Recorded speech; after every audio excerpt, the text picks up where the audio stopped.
Hello दोस्तों, मैं Balkishan Malakar, assistant professor geography, government college Raipur पाली।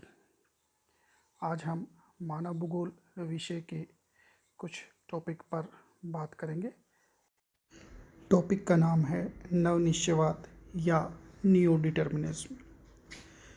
पिछले 2 वीडियो में हमने मानव भूगोल के जो सिद्धांत हैं या कहें कि मानव भूगोल की जो विचारधाराएं हैं, नियतिवाद और संभववाद के बारे में बात करी थी।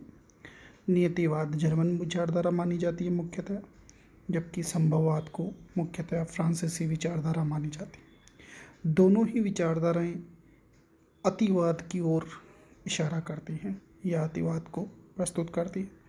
उन्हीं दोनों अतिवादों के मध्यम मार्ग के रूप में इस नवीन विचारधारा नवनिश्चयवाद का जन्म हुआ। इसे नवनिश्चयवाद, संभावनावाद, प्रोबेबिलिज्म, आधुनिक निश्चयवाद यानी प्रेजेंट डे डिटर्मिनिज्म भी कहा जाता है। ये विचारधारा कहती है कि ना तो प्रकृति पूर्णतया मनुष्य को नियंत्रित करती है और न ही मनुष्य पूर्णतया प्रकृति पर विजय पा सकता है। वास्तविकता यह है कि समस्त मानव प्रकृति के साथ मित्रतापूर्वक तालमेल बनाकर पृथ्वी पर निवास करते हैं। अतः प्रकृति मनुष्य पर या मनुष्य प्रकृति पर हावी नहीं हो सकता। ये निश्चयवाद तथा संभववाद की चरम सीमाओं के बीच की अवधारणा है, जिसका प्रतिपादन ऑस्ट्रेलिया के विद्वान ग्रिफिथ टेलर ने किया था। टेलर ने इसे वैज्ञानिक निश्चयवाद के नाम से भी पुकारा। 1948 में ऑस्ट्रेलिया नामक उनकी पुस्तक के प्रकाशन से भूगोल के विद्वानों का ध्यान टेलर की अवधारणा की ओर आकर्षित हुआ। निश्चयवाद तथा संभववाद की चरम सीमाओं के बीच संभावनावाद की अवधारणा को समझाने के लिए टेलर ने रुको और जाओ निश्चयवाद, स्टॉप एंड गो डिटर्मिनिज्म वाक्यांश का प्रयोग भी किया। टेलर ने मनुष्य पर प्रकृति के प्रभाव को स्वीकार किया, परंतु साथ ही यह तर्क भी दिया कि मनुष्य विज्ञान व प्रौद्योगिकी के विकास के आधार पर अपनी आवश्यकता के अनुसार प्रकृति का उपयोग भी कर सकता है।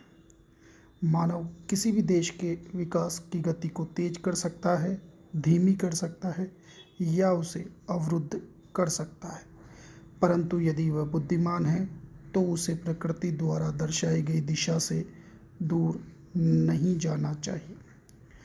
वह किसी बड़े नगर के यातायात नियंत्रक के समान है, जो प्रगति की गति परिवर्तित कर सकता है किंतु उसकी दिशा को परिवर्तित नहीं कर सकता। दूसरे विद्वान जैसे कार्लो सावर ने आधुनिक युग के निश्चयवाद, प्रेजेंट डे डिटर्मिनिज्म को मानते हुए प्रकृति तथा मानव के बीच समायोजन को प्रधानता दी है। OH के स्पेट के अनुसार नवनिश्चयवाद कुछ भी नहीं बल्कि निश्चयवाद तथा संभववाद की चरम सीमाओं के बीच का दर्शन है। स्पेट ने नवनिश्चयवाद के स्थान पर प्रसंभववाद, प्रोबेबिलिज्म शब्द का प्रयोग अधिक उपयुक्त माना। फ्रांसीसी बेकन के अनुसार प्रकृति पर उसके आदेशों का पालन करके ही विजय प्राप्त की जा सकती है। हंटिंगटन को मूलतः निश्चयवाद का समर्थक माना जाता है, क्योंकि उन्होंने मानव के रहन सहन तथा व्यवसाय पर प्राकृतिक पर्यावरण के प्रभाव को मान्यता दी थी। डॉक्टर टेथम ने इसे क्रियात्मक संभववाद, प्रैग्मेटिक पॉसिबिलिज्म का नाम दिया है। स्पेट की भांति अन्य कई भूगोलवेत्ताओं ने संभावनावाद के स्थान पर प्रसंभववाद यानी प्रोबेबिलिज्म शब्द को अधिक उचित माना है।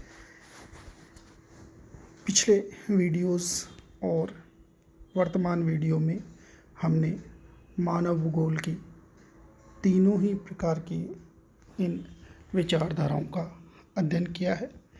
अगला टॉपिक हम अगले वीडियो में बात करेंगे। धन्यवाद।